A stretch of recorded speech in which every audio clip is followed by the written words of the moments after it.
Okay, so good morning all. अच्छा, last class में हमने आउटर जॉइन के लेफ्ट आउटर जॉइन डिस्कस किया था और जॉइन का इक्वी जॉइन भी ऑलरेडी हमने डिस्कस कर लिया था लास्ट क्लास में। अच्छा, जॉइन आपको फाइंड आउट करना है कि कैसे आपके पास प्रॉब्लम्स प्रोवाइडेड है, ठीक है। तो उस हिसाब से आपको चेक करना है कि कौन सा जॉइन कहाँ पे यूटिलाइजेशन है उसका, ठीक? तो कौन सा जॉइन कहाँ पे अप्लाई होगा, तो वो आपको प्रॉब्लम देख के समझना है। तो लेफ्ट आउटर जॉइन मेन तो कोई भी जॉइन हो तो वहाँ पे नेचुरल जॉइन तो होगा ही, कि जो डिफाइन करता है कि there will be some common attribute, ठीक है। Both the table there will be some common attribute. और जॉइन क्या होगा कि join means there is some cross product and some select statement और कंडीशन, ठीक है। तो जॉइन जितने भी जॉइंस है उसमें तो नेचुरल जॉइन हर जगह पॉसिबल है, लेकिन कंडीशन के ऊपर चेक करते हुए हमें ये प्रूफ करना है कि वो वाला प्रॉब्लम कौन सी जॉइन को सेटिस्फाई कर रहा है, ठीक है। जैसे इक्वी जॉइन के टाइम पे हमने क्या देखा था कि सिर्फ नेचुरल जॉइन तो क्या होता है कि जैसे एम्प्लॉय नेम जो एक डिपार्टमेंट में काम करता है, ठीक है, तो दोनों टेबल में एम्प्लॉय का जो नंबर वहां पे कॉमन एट्रीब्यूट हो रहा था। लेकिन अगर बोल दे कि लोकेशन और एड्रेस सेम रहे तो उस जगह पे आपको क्या दोनों कंडीशन चेक करना है कि आइदर एम्प्लॉय टेबल का employ number and department table का डिपार्टमेंट टेबल का एम्प्लॉय नंबर इक्वल हो रहा है या नहीं, ठीक है। एंड वहां पे देखना था कि एम्प्लॉय का एड्रेस और डिपार्टमेंट के लोकेशन के साथ सेम हो रहा है या नहीं, जैसे मैंने यहाँ पे किया था कि इक्वी जॉइन के टाइम पे सिर्फ अगर ऐसा बोल देता कि employ name who work in a department, अगर यहाँ तक था तो वो सिर्फ नेचुरल जॉइन से ही काम हो जाता, क्योंकि एम्प्लॉय नंबर चेक कर लो दोनों टेबल का सेम है या नहीं। हाँ सेम है, क्योंकि दोनों एट्रीब्यूट सेम है, एम्प्लॉय टेबल का एंड डिपार्टमेंट टेबल का। तो सिर्फ उसी से ही हम नेचुरल जॉइन कर पाते, लेकिन यहाँ पे कंडीशन और भी है कि आपको बोल दिया गया है कि वहां पे लोकेशन और एड्रेस दोनों सेम होना चाहिए। तो अगर ऐसा पॉसिबिलिटीज आ गया, ऐसा कंडीशन आ गया, तो वहां पे सिर्फ नेचुरल जॉइन लगाने से तो होगा नहीं। तो उस केस में हमको ये क्या करना है कि एंड कंडीशन जो है एम्प्लॉय का एड्रेस जो कि इक्वल है डिपार्टमेंट के लोकेशन के साथ, वो हमें चेक करना है। तो वो पॉसिबल हो सकता है इक्वी जॉइन के थ्रू ही, ठीक है ना। तो डिपेंडिंग ऑन द प्रॉब्लम आपको प्रॉब्लम के अकॉर्डिंग ही आपको प्रॉब्लम को कैसे सॉल्व करना है वो सोचना, ठीक है ना। तो सिर्फ अगर ऐसा दिया रहता तो उस केस में हम सिर्फ नेचुरल जॉइन करते, लेकिन यहाँ पे दोनों कंडीशन है कि where employ dot employ number equals to department dot employ number, ये तो होगा ही, ये नेचुरल जॉइन होगा ही, मीन्स यहाँ पे कॉमन एट्रीब्यूट है, ये तो दिखाना ही है। लेकिन यहाँ पे एड्रेस वही वाला जो कि लोकेशन के साथ मैच करे वही आउटपुट मुझे चाहिए, ठीक है ना। तो और फाइंड आउट करना है कि आपको एम्प्लॉय नेम शुरू में ही जो है वो फाइंड करना होता है। You have to find the employ name who work in a department having the location same as their address, ठीक है। तो इस केस में मैंने देखा सिर्फ नेचुरल जॉइन से काम नहीं हो रहा था, तो और कंडीशन चेक करना था जो कि एक इक्वी जॉइन का कंडीशन है, ठीक है। अच्छा, आउटर जॉइन के केस में देखो, आउटर जॉइन में मैंने जैसे कहा दो टाइप होता है, एक लेफ्ट आउटर जॉइन, एक होता है आपका right outer join. Left outer join में क्या होता है कि लेफ्ट वाला कंडीशन ऑलवेज ट्रू, मीन्स अगर वेन डायग्राम ऐसा हो ए एंड बी दो सेट है और वहां पे कॉमन एट्रीब्यूट तो होगा ही, लेकिन लेफ्ट वाला जो कंडीशन है वो भी होना चाहिए, मतलब ए का सारा वैल्यूज होगा प्लस ए एंड बी का common attribute means intersection value, ठीक है। तो उस केस में अगर प्रॉब्लम ऐसा गिवन है ये प्रॉब्लम को ही हमने स्टेटमेंट में लिखा है, क्वेरी में लिखा है कैसे कि select employ number, employ name, department name and location. ठीक है, तो उसको मैंने यहाँ पे लिखा है employ number, employ name, department name and location. और ये दो table employ and department table मुझे ऑलरेडी प्रोवाइड है। अब यहाँ पे आपको निकालना है क्या कि from employ left outer joint department. तो लेफ्ट आउटर जॉइंट में लेफ्ट कंडीशन कौन सा है, employ, and department is the right. मतलब इस केस में एम्प्लॉय हो गया आपका ए एंड डिपार्टमेंट हो गया आपका बी। ठीक है, तो एम्प्लॉय अगर ए है तो एम्प्लॉय का सारा डेटा मुझे चाहिए, एंड एम्प्लॉय एंड डिपार्टमेंट का जो इंटरसेक्शन डेटा है वो भी मुझे चाहिए। ठीक है, और ऑन मतलब कॉन्सेप्ट किसके ऊपर होगा, जहाँ पे एम्प्लॉय एंड उसका डिपार्टमेंट नंबर एंड डिपार्टमेंट का जो डिपार्टमेंट नंबर है वो सेम हो। मतलब यहाँ पे कॉमन एट्रीब्यूट क्या हो गया, department number is the common attribute for both the table. ठीक है, तो ये आपका कंडीशन है। तो अगर आपको यहाँ पे ऑलरेडी बोल दिया गया है कि लेफ्ट आउटर ज्वाइन करना है इस प्रॉब्लम का, तो उस केस में हम यही लॉजिक लगाएंगे कि यहाँ पे दो सेट है और उसको बोल दिया गया है लेफ्ट आउटर ज्वाइन करना है। तो left outer join means common attribute plus left में जितने भी सारे एट्रीब्यूट्स मतलब वैल्यूज है उसको आइडेंटिफाई करके उसको इम्प्लीमेंट करना। ठीक है, तो वही चीज यहाँ पे हमने किया है कि लेफ्ट का सारा डेटा चाहिए और कॉमन जो कंडीशन है उसके ऊपर बेस करते हुए, यहाँ पे कॉमन कंडीशन क्या है, डिपार्टमेंट नंबर, एंड यहाँ पे भी डिपार्टमेंट नंबर।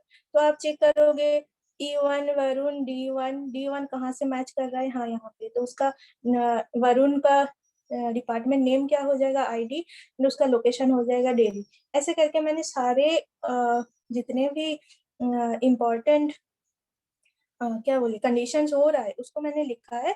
और left means left outer join means A का सारा वैल्यू चाहिए, तो ए का जितने भी वैल्यू आ रहा है अगर वो मार्ज ना भी हो पाए उसको भी हम लिखेंगे, क्योंकि लेफ्ट आउटर जॉइन का यही कंडीशन है कि ए सेट में ए और बी का इंटरसेक्शन कर रहे हैं, ए अगर लेफ्ट साइड में है तो लेफ्ट का सारा वैल्यूज चाहिए।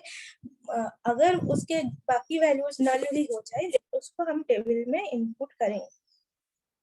ठीक है, तो सिमिलर राइट आउटर जॉइन के लिए देखो, right outer join means it keeps the matching row and the rows which are in a right table but not in a left table। ठीक है, तो यहाँ पे मैंने क्या किया है, सिमिलर एक वेन डायग्राम लिया है जहाँ पे ए एंड बी दो सेट है, और अब हमें राइट वाला पोर्शन चाहिए क्योंकि ऑलरेडी ये बोला गया है कि ये दोनों टेबल का राइट आउटर जॉइन आप निकालो। ठीक है ना, तो इस केस में एम्प्लॉय हो गया आपका लेफ्ट वाला सेट और डिपार्टमेंट आपका राइट वाला हो गया। अब इसमें से अगर राइट आउटर ज्वाइन करे तो इंटरसेक्शन तो रहेगा ही, हाँ, और राइट का जितने भी वैल्यूज है वो आएगा। तो प्रॉब्लम ऐसे गिवन है, select employ number, employ name, department name and location from employ right outer join department. तो यहाँ पे लेफ्ट एम्प्लॉय है, राइट आउटर ज्वाइन कर रहा है डिपार्टमेंट के ऊपर, मतलब यहाँ पे आपका डिपार्टमेंट हो गया बी और एम्प्लॉय हो गया ए। ठीक है, और अब आपको ए का वैल्यू नहीं चाहिए सारा, आपको बी का सारा वैल्यूज चाहिए। ठीक है ना, तो सिमिलर कंडीशन क्या है जहाँ पे एम्प्लॉय का डिपार्टमेंट नंबर और डिपार्टमेंट का डिपार्टमेंट नंबर सेम रहेगा। तो हमने क्या किया, अब आउटपुट में वही लिखा, employ number, employ name, department name and location. अब आपको बोला है कि राइट आउटर ज्वाइन करना है, तो आप देखो एम्प्लॉय E1 जिसका नाम है वरुण, उसका डिपार्टमेंट है D1, D1 कहाँ पे मैच हो रहा है, D1 यहाँ पे मैच हो रहा है, D1 जिसका डिपार्टमेंट नेम है IT, लोकेशन है दिल्ली। ठीक है, तो हम इसको ऐसे लिख सकते हैं ना, E1 Varun, D name IT, location Delhi. ठीक है। फिर E2 में देखो, E2 अमृत, D2 जिसका डिपार्टमेंट नेम है HR, लोकेशन है हैदराबाद, तो E2 अमृत HR हैदराबाद। हाँ, नेक्स्ट देखो E3 है रवि जिसका डिपार्टमेंट है D3 का डिपार्टमेंट यहाँ पे देखो फाइनेंस एंड लोकेशन है पुणे, तो E3 Ravi finance, location is Pune. अब देखो यहाँ पे तो सारे वैल्यूज एग्जीक्यूशन हो गया। एम्प्लॉई जो है यहाँ पे A सेट है और B जो सेट है डिपार्टमेंट है। डिपार्टमेंट में से आपने सारे डिपार्टमेंट को नहीं किया है, अभी D4 भी बाकी है, लेकिन यहाँ पे D4 का कोई भी वैल्यू नहीं है। तो एम्प्लॉय टेबल का मतलब A वाले सेट का अगर वैल्यू नल भी हो तो भी चलेगा, लेकिन B का सारा वैल्यू मुझे चाहिए। ठीक है, तो डिपार्टमेंट D4 के डिपार्टमेंट नेम क्या है, टेस्टिंग, एंड लोकेशन है नोएडा, तो ये भी इंक्लूड होगा। ठीक है, क्योंकि हमें राइट जो भी टेबल है, तो क्योंकि ये कंडीशन है राइट आउटर जॉइन का, तो राइट का जितने भी वैल्यूज है वो इनपुट करेंगे हम लोग। तो डिपार्टमेंट नेम है टेस्टिंग, लोकेशन है नोएडा, हमें तो यहाँ पे डिपार्टमेंट नेम, लोकेशन और employee name and employ number चाहिए था, तो उस हिसाब से अगर करें तो एम्प्लॉय नेम और एम्प्लॉय नंबर हम मार्ज नहीं कर पा रहे दोनों टेबल को, तो इस केस में यहाँ पे नल वैल्यू आएगा। ठीक है, तो ऐसे कंडीशन होता है, तो फॉर्मेट ये आपको याद रखना है कि कैसे हम उसको लिखे, उसको रिप्रेजेंट करें इस केस में। हाँ बोलो। हम लोग राइट आउटर ज्वाइन कर रहे तो राइट साइड का तो सारा एट्रीब्यूट्स रहना चाहिए ना, तो डिपार्टमेंट नंबर्स कहाँ हैं रिजल्टेंट टेबल में? डिपार्टमेंट नंबर तो नहीं है ना, लेकिन डिपार्टमेंट नेम तो मौजूद है ना, और डिपार्टमेंट नेम हमें बी से में ही तो मिलेगा। हम तो मतलब जैसे कि लेफ्ट साइड में कर रहे थे कि सारा एट्रीब्यूट्स रह रहा था, तो इसमें भी सारा एट्रीब्यूट्स रहना चाहिए ना। हाँ, तो सारा एट्रीब्यूट्स ही तो है यहाँ पे, डिपार्टमेंट नंबर के हिसाब से नहीं, लेकिन डिपार्टमेंट नेम तो सारा है ना, IT HR फाइनेंस टेस्टिंग सारा है।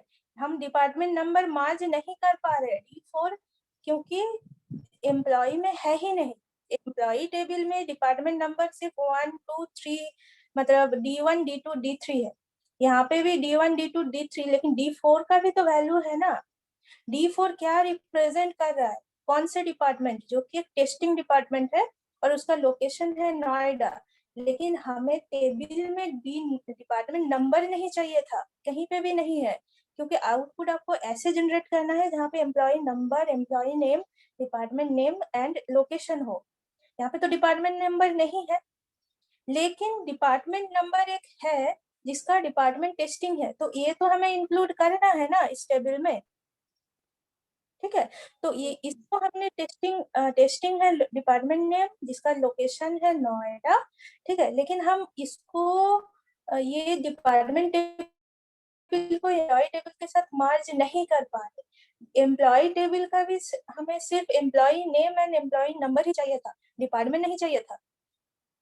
ठीक है, हम यहाँ पे मार्ज कर रहे थे, D1 D2 D3 को मार्ज कर पा रहे थे, दोनों टेबल को हम क्रॉस प्रोडक्ट निकाल पा रहे थे, लेकिन D4 जो है वो राइट साइड में है टेबल के, उसको भी तो इंक्लूड करना है, क्योंकि हमें राइट आउटर जॉइन परफॉर्म करना है। तो हम कैसे करेंगे, हम तो मार्ज नहीं कर पा रहे, हम इसको कंपेयर नहीं कर पा रहे कि ऐसा जो डिपार्टमेंट D4 है, जो एम्प्लॉय में तो एम्प्लॉय टेबल में तो उसका कोई कंडीशन चेक ही नहीं हो पा रहा, तो डिपार्टमेंट नेम लेकिन है टेस्टिंग, तो आउटपुट टेबल में डिपार्टमेंट नेम हम डाल सकते हैं टेस्टिंग, जिसका लोकेशन है नोएडा, लेकिन एम्प्लॉय के साथ उसका कोई रिलेशन नहीं है, इसीलिए यहाँ पे नल वैल्यू शो कर रहा है। ठीक है ना, तो टेस्ट के सॉरी जो आउटपुट है वहां पे देखो सारे वैल्यूज आ रहा है, सारे डिपार्टमेंट आ रहे हैं, राइट टेबल का जितने भी था वो सारे हमने लिखा। यहाँ तक समझ में आया? यस मैम, समझ आ दिक्कत है? गया। हाँ, तो ये है राइट आउटर जॉइन। अच्छा, तो 3-4 टाइप हमने पढ़ लिया already. Outer join, equi join, फिर self join, natural join, important है ये सब। अच्छा, अभी हम लोग थोड़ा रिलेशनल अलजेब्रा की तरफ जाते हैं। तो रिलेशनल अलजेब्रा मीन्स क्या मतलब, अलजेब्रा ये क्या होगा, कुछ प्रोसीड्यूरल क्वेरी लैंग्वेज होगा और सम फॉर्मल क्वेरी लैंग्वेज होगा। ठीक है, मतलब ये क्या है कि कुछ मैथमेटिकल एक्सप्रेशन है और जिसको इम्प्लीमेंट करते हुए आप कोई भी एसक्यूएल क्वेरी या फिर कंडीशन को इम्प्लीमेंट कर सकते हो। ठीक है, जैसे होता है ना कि हमने ऑपरेटर्स वगैरह देखे हैं C++ में, तो उसको यूज करते हुए हमने कोई कोड को लिखा है। ठीक है, तो यहाँ पे भी अलजेब्रा वही डिफाइन करता है कि कुछ मैथमेटिकल एक्सप्रेशन है और उसको आप कैसे कोई भी क्वेरी लैंग्वेज में सेटअप कर पाओ। Means you have to know what to do and how you will calculate the problem. Okay, तो ऑपरेटर्स के हिसाब से हमने उसको डिफरेंट ऑपरेटर्स में उसको डिवाइड किया। एक आपका होता है बेसिक्स ऑपरेटर और डिराइव्ड ऑपरेटर। ठीक है, तो जैसे जॉइन, इंटरसेक्शन, डिवीजन, ये आपका डिराइव्ड ऑपरेटर हो गया। ठीक है, लेकिन बेसिक ऑपरेटर क्या होता है, जैसे यहाँ पे देखो, selection, projection, union, then set difference. ठीक है, फिर rename, cross product. So these are the basic operators. तो जैसे सिलेक्शन, मतलब सिलेक्शन आप सिंबल्स उसका यूज करते हैं, ऐसे सिग्मा यूज करते हैं सिंबल, और जो कि क्या करता है कि सिलेक्ट करता है टपल्स को जो एक प्रेडिकेट को सेटिस्फाई कर पा रहा है। ठीक है, और प्रोजेक्शन क्या करता है, प्रोजेक्शन आपका कि कंटेंट मतलब एक रिलेशन का कंटेंट जो है वो प्रोवाइड करता है। Projection always work in a column. Okay, means attribute के ऊपर प्रोजेक्शन काम करता है। ठीक है, और आपका सिलेक्शन जो है, सिलेक्शन आपका रो के ऊपर मीन्स टपल्स के ऊपर काम करता है।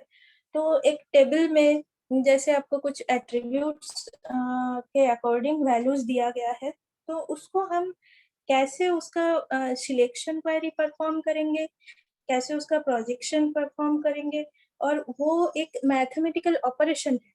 अब अगर हमें बहुत बड़ा कोई एक एसक्यूएल क्वेरी लिखना हो, तो उस केस में हम वो जो ऑपरेशंस को यूज करते हुए कैसे उसको सेट करें, ठीक है, वो हमें देखना है।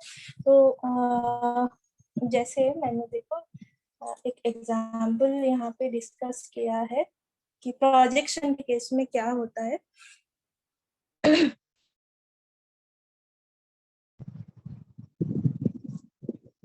आई थिंक ये विजिबल है।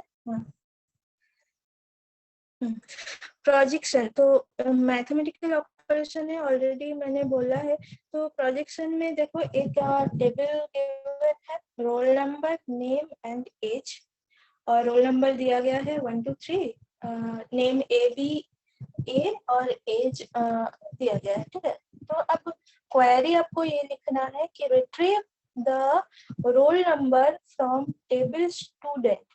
मतलब इस स्टूडेंट टेबल में से आप अगर प्रोजेक्शन का क्वेरी लिखोगे, तो प्रोजेक्शन डिफाइन होता है पाई से। ठीक है, तो हम उसको कैसे लिखेंगे, ये क्वेरी नहीं है, ये एक मैथमेटिकल ऑपरेशन है, मतलब आप सिंटेक्स बोल सकते हो। अब हम इसको जनरेट कर सकते हैं ऐसे कि रोल नंबर चाहिए, कहाँ इसको डिफाइन करो, जो कि एक स्टूडेंट है, उसको मैंने ऐसे लिखा है, और रिट्रीव द रोल नंबर। तो अगर ऐसा बोले तो हमें प्रोजेक्शन करना है, तो पाई प्रोजेक्शन डिफाइन करता है पाई से, और रोल नंबर हम ऐसे लिखेंगे। ठीक है, तो पाई रोल नंबर ऑफ स्टूडेंट। तो अगर पाई रोल नंबर ऑफ स्टूडेंट लिखेंगे तो आउटपुट आपका ऐसा जनरेट होगा 1 2 3। ठीक है, और अगर ऐसा बोले कि retrieve the roll number and name from table student. ठीक है, तो आपको क्या करना है, रोल नंबर भी करना है और नेम को भी रिट्रीव करना है। तो हमने क्या किया, क्वेरी क्या लिखा, स्टूडेंट, जहाँ पे प्रोजेक्शन हम कर रहे हैं रोल नंबर कॉमा नेम, ठीक है। तो उस केस में आउटपुट क्या जनरेट होगा, आउटपुट क्या जनरेट होगा, रोल नंबर नेम, ठीक है। रोल नंबर क्या होगा 1 2 3 और नेम हो जाएगा ABA, ठीक है।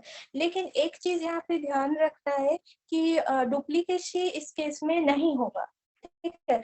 आपका जो प्रोजेक्शन है वो कभी भी डुप्लीकेसी फाइंड आउट नहीं करता है। आप यहाँ पे देखो नेम A एंड A हो रहा है, तो आइदर AB होगा, क्योंकि A यहाँ पे फिर से आप सेकेंड टाइम लिख रहे हो ना, तो इस केस में ये सही है, क्योंकि आप क्या कर रहे हो, रोल नंबर अलग है, यूनिक है, और उस हिसाब से नेम अलग सेम हो सकता है, ठीक है। तो ये आउटपुट सही है। लेकिन अगर ऐसा बोले कि retrieve the name from the table student, retrieve the name from the table student, तो उस केस में आप क्या करोगे, अब देखो स्टूडेंट टेबल और पाई नेम, तो उस केस में आउटपुट सिर्फ A एंड B ही आएगा, समझ रहे हो, क्योंकि क्यों ये यहाँ पे हमें डुप्लीकेसी नहीं चाहिए, ठीक है। तो प्रोजेक्शन आपको सिर्फ एग्जैक्ट वैल्यू ही देगा। लेकिन यहाँ पे क्या हो रहा था, यहाँ पे रोल नंबर के अकॉर्डिंग आप नेम निकाल रहे थे, तो कितने रोल नंबर है 1 2 3, 3 रोल नंबर है, तो उसके हिसाब से नेम आपने निकाला था। तो इस केस में ये आउटपुट सही है। लेकिन सिर्फ अगर नेम आपको रिट्रीव करना है तो ये क्या जनरेट करेगा, A and B, only A and B। तो यहाँ पे रिलेशनल अलजेब्रा प्रोजेक्शन सिर्फ आपका मैथमेटिकल एक्सप्रेशन देता है, और अगर आपको एक कोई भी पर्टिकुलर कंडीशन को सेटिस्फाई करना है और हम प्रोजेक्शन के थ्रू कैसे करेंगे वो यहाँ पे हमने देखा, ओके। तो सिलेक्शन नेक्स्ट आता है, सिलेक्शन। सिलेक्शन अगर बोले तो हम क्या करेंगे, पहले हमने कहा ना projection always work in a column, ठीक है। तो प्रोजेक्शन हमने कहाँ किया, कि रोल नंबर को रिट्रीव किया, या फिर नेम को रिट्रीव किया, या फिर रोल नंबर और एज को रिट्रीव किया, तो उसको हम कैसे लिखेंगे यहाँ पे, कि स्टूडेंट पाई रोल नंबर कॉमा एज, ठीक है। तो देखो आप यहाँ पे कॉलम वाइज रिप्रेजेंटेशन हो रहा है, means projection always work on attributes. लेकिन सिलेक्शन क्या करेगा, selection work on rows, means आप टपल्स के ऊपर काम करोगे, कितने सारे रोज है, यहाँ पे 3 रोज है, ठीक है। तो 3 रोज के ऊपर आपको काम करना है। प्रोजेक्शन जो है वो ऑलवेज हम लास्ट में लिखेंगे क्वेरी के, या फिर कोई भी इम्प्लीमेंटेशन, मैथमेटिकल इम्प्लीमेंटेशन के लास्ट में हम प्रोजेक्शन को लिखेंगे। क्यों, क्योंकि हम अगर कॉलम को सेपरेट कर दे तो उस केस में हम रो को तो कंसीडर नहीं कर सकते ना, ठीक है। इसीलिए प्रोजेक्शन ऑलवेज लास्ट में लिखा जाता है। कैसे हम लोग समझ, तो इसी प्रॉब्लम के ऊपर हमने सिलेक्शन किया। सिलेक्शन का क्वेरी आपको क्या जनरेट करना है, कि retrieve the name of student roll number is 2. Retrieve the name of student whose roll number is 2. तो अब देखो सिलेक्शन ऑलवेज वर्क ऑन रोज, तो रोल नंबर 2 आपको क्या बोल रहा है, कि नेम, उस स्टूडेंट का नेम निकालो, फाइंड आउट करो जिसका रोल नंबर 2 है। तो आप यहाँ से देख के तो बोल सकते हो रोल नंबर 2, उसका नेम है B, एज है आपका 21, ठीक है। तो हमको ये निकालना है।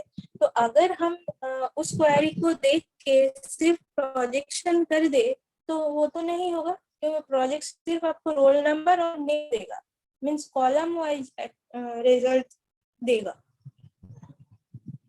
ठीक है। तो उस केस में क्या करना है, सिग्मा से नोट करेंगे। हमने किया स्टूडेंट जो हमारा टेबल है उसको लिया है, और क्या बोला है, retrieve the name of the student whose roll number is 2। तो पहले तो रोल नंबर देखो, स्टूडेंट टेबल में से रोल नंबर जो है, इसीलिए हमने क्या किया, सिलेक्शन फाइल लिखा role number 2 of the student table, तो इस केस में आउटपुट क्या होगा? आउटपुट क्या होगा? ये पूरा रो आ जाएगा ना, रोल नंबर 2, नेम बी, तो आपको देखो सिर्फ सिर्फ इस चीज के लिए आउटपुट आपका आ जाएगा 2B and 1। लेकिन ये नहीं चाहिए हमको, क्या चाहिए? सिर्फ नेम ऑफ द स्टूडेंट, ठीक है ना? आपको सिर्फ आप फाइंड आउट करना है नेम ऑफ द स्टूडेंट जिसका रोल नंबर है 2। तो इस क्वेरी से हमने ये फाइंड आउट किया स्टूडेंट टेबल में जो रोल नंबर 2 है उसका हमने सिलेक्ट किया, तो सिर्फ रोल नंबर 2 वाला ये रो को हमने सिलेक्ट किया। अब इसके ऊपर हम प्रोजेक्शन करेंगे, ठीक है? इसके ऊपर प्रोजेक्शन करेंगे, क्या क्या कर रहा है? Retrieve the name of the student, ठीक है? तो इसके ऊपर अगर हम प्रोजेक्शन ऑफ नेम कर दे, ठीक है, तो ये जो रो सिलेक्ट हुआ है इसके ऊपर नेम का प्रोजेक्शन कर दे जो कॉलम वाइज, तब मुझे क्या मिल जाएगा? इस टेबल में जो रोल नंबर 2 है उसका नाम क्या है? बी, ठीक है? तो हमें क्या करना है? प्रोजेक्शन ऑलवेज लास्ट में चेक करना है। अगर हम यहाँ पे प्रोजेक्शन कर देते कि प्रोजेक्शन नेम स्टूडेंट, तो क्या हो जाता कि प्रोजेक्शन नेम स्टूडेंट जिसका रोल नंबर है 2, तो डायरेक्ट प्रोजेक्शन हो जाता। लेकिन हम यहाँ पे डायरेक्ट नहीं कर सकते, हमको रो को प्रोजेक्शन ऑलवेज रो वाइज ही होगा, इसका कॉलम वाइज ही होगा, तो सिर्फ सेकंड कॉलम ही जनरेट हो जाता। वहां पे रोल नंबर 2 तो आप फाइंड ही नहीं कर पाते। हम सिर्फ अगर इसको प्रोजेक्शन कॉलम में मतलब पाई नेम स्टूडेंट कर देते, पाई नेम स्टूडेंट कर देते तो ए बी आ जाता। लेकिन हमें तो रोल नंबर 2 है जो उसका नेम फाइंड आउट करना है, तो वो हम नहीं कर पाते ना। कंडीशन समझ रहे हो? समझे हो ये वाला कंडीशन या फिर दिक्कत है? हाँ, एक बार और एक्सप्लेन कर दीजिए। हाँ हाँ बोल रहे। देखो, तो यहाँ पे दोनों जो चीज है आप पहले उसको समझो ठीक से कि प्रोजेक्शन ऑलवेज वर्क कॉलम, ठीक है? अगर हमको सिर्फ बोले कि जैसे retrieve the roll number from the table student, तो उस केस में हम क्या करेंगे कि स्टूडेंट टेबल जहाँ पे प्रोजेक्शन रोल नंबर, तो सिर्फ आपको ये वाला कॉलम चाहिए, ठीक है? तो रोल नंबर ना, सो सिर्फ ये वाला कॉलम चाहिए, तो कॉलम वाइज हमने आउटपुट जनरेट किया 1 2 3, ठीक है? अगर बोले retrieve the name of the student from the table student, ठीक है? तो नेम बोला है स्टूडेंट टेबल में से, तो सिर्फ ये वाला आएगा, लेकिन रिपीटेशन नहीं होगा, नेम एक ही होगा, और सॉरी ए एंड बी ही होगा, कोई रिपीटेशन नहीं होगा।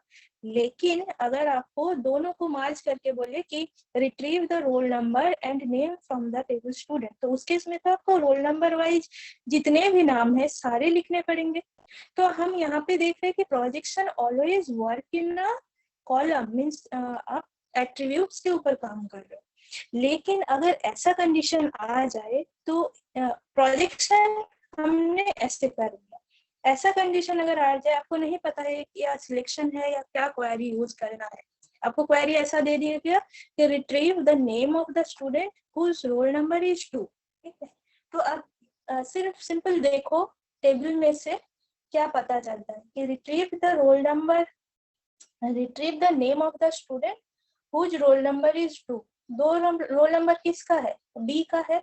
तो आप कैसे फाइंड आउट कर रहे हो? रो वाइज फाइंड आउट कर रहे हो, ठीक है? तो अब आपको यहाँ पे ध्यान रखना है कि रो वाइज हमें कैलकुलेट करना है। हमको बी जो स्टूडेंट है उसका रोल नंबर 2 है, मतलब रोल नंबर 2 वाला स्टूडेंट का नाम हमें फाइंड आउट करना है, तो हम रो वाइज ही देखेंगे। और रो वाइज कैलकुलेट हम प्रोजेक्शन से नहीं, हम सिलेक्शन से कर पाएंगे, ठीक है? प्रोजेक्शन बाद में लगेगा जब हम उसमें से जो फाइनल प्रोडक्ट है उसको हम फाइंड आउट करें तब, ठीक है? तो यहाँ पे हमने क्या देखा, हमें सिलेक्शन करना है जो कि रो वाइज मीन्स टपल्स के ऊपर काम करता है। तो अब हमारा क्वेरी क्या सेट होगा कि क्वेश्चन क्या था, retrieve the name of student whose roll number is 2। तो स्टूडेंट, हमने स्टूडेंट जो कि जिसका रोल नंबर 2 है, तो रोल नंबर 2 है उसको हमने सिलेक्ट किया। तो सिलेक्शन के लिए हमने सिग्मा लिखा, रोल नंबर 2 एंड स्टूडेंट। ठीक है, इसका आउटपुट क्या जनरेट होगा, देखो roll number 2 B and age, ये वाला पूरा रो आ जाएगा ना, ये वाला पूरा रो आ जाएगा। जैसे आपका प्रोजेक्शन में हो रहा था, पूरा कॉलम जनरेट हो रहा था। तो इसमें हम सिग्मा रोल नंबर 2 आपका स्टूडेंट लिखे, तो रोल नंबर 2 जिसका स्टूडेंट नेम क्या है, बी है, और एज 21, पूरा रो जनरेट होगा।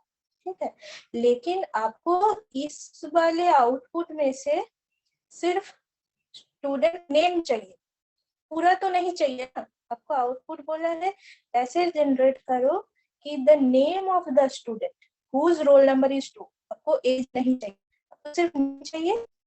तो आप क्या करोगे, उसके ऊपर हम प्रोजेक्शन लगाए, उसके ऊपर हम प्रोजेक्शन करेंगे, मतलब ये रो था, अब इसके ऊपर प्रोजेक्शन हम करेंगे, किसके, मतलब नेम के ऊपर, मतलब एक कॉलम को सिलेक्ट करेंगे। ये वाला सेकंड रो था, अब हम नेम फाइंड आउट करना है, तो projection of name of the पूरा जो सिलेक्शन कंडीशन है उसके ऊपर, यहाँ पे समझ रहे हो।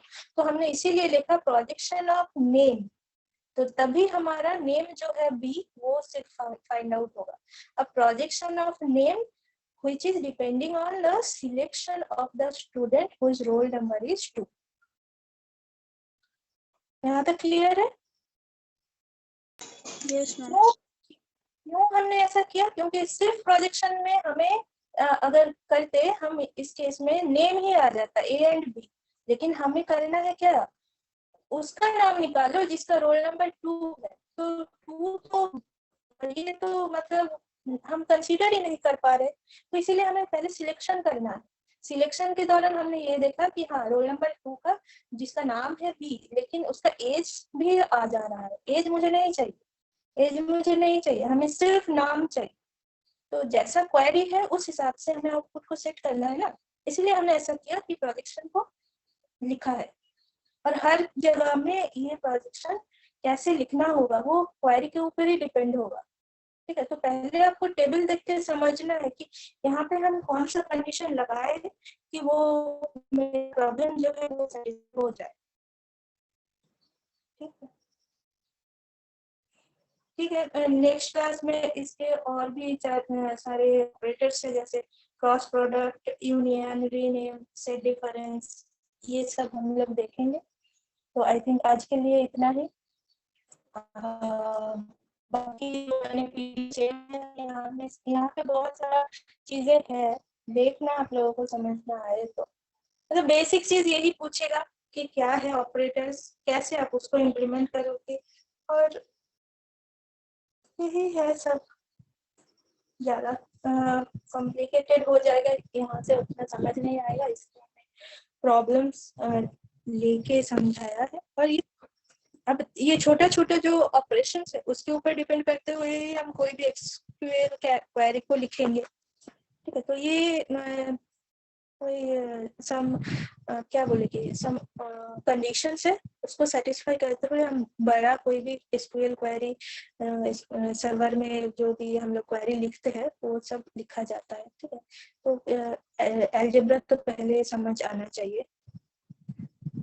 ओके ओके, चलो आज के लिए इतना ही। ठीक है, और हम सिलेबस नहीं बताए ना आप लोगों को नो मैम। मिड सेम के लिए, मिड सेम के लिए सिलेबस कल है आप लोगों का क्लास में नहीं है, सो थर्सडे है ना, थर्सडे लेट हो जाएगा। मंडे ही तो आप लोगों का एग्जाम है। अच्छा, एक मिनट रुको, मैं देख लेता हूँ।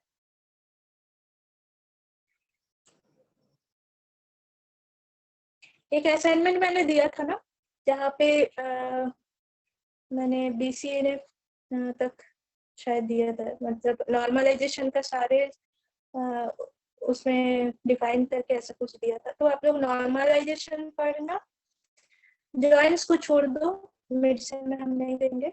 नॉर्मलाइजेशन और उधर स्कीमा, फिर आपका जो रिलेशनल डेटाबेस है वो सब, डेटाबेस लैंग्वेजेस और यही सब रहेगा, ठीक है। मतलब नॉर्मलाइजेशन के पहले जितने भी क्लासेस हुआ है, और जैसे आपका फंक्शनल डिपेंडेंसी और आपके क्या है keys, what are the different type of keys, और यही सब रहेगा इम्पोर्टेंट जो जो है, ठीक है। 1NF 2NF 3NF 4NF BCNF normalisation का यही फंक्शनल डिपेंडेंसी के रिलेटेड क्वेश्चंस रहेंगे, और आपका कीज रहेगा, स्कीमा रहेगा, स्कीमा आर्किटेक्चर जैसे मैंने करवाया है 2 टायर 3 टायर आर्किटेक्चर, ठीक है। और यही सब करना। बाकी तो बहुत सारी चीज हुआ है, equivalence of functional dependency, foreign की, फिर कैनोनिकल कवर, ठीक है। तो जॉइन से पहले जितने भी है पढ़ के रखो, क्योंकि आप ही को ही आपके फायदे के लिए सेमेस्टर के हिसाब से आप लोग देखोगे, या फिर जितना ज्यादा चीज कवर कर पाओगे आप ही का ही फायदा है। जॉइन को हम नहीं देंगे मिड सेम में, तो उससे पहले जितने भी क्लासेस हुआ है उस रिलेटेड क्वेश्चन या फिर प्रॉब्लम, ऐसे तो मिड सेम तो सब शॉर्ट मतलब आंसर टाइप का ही हो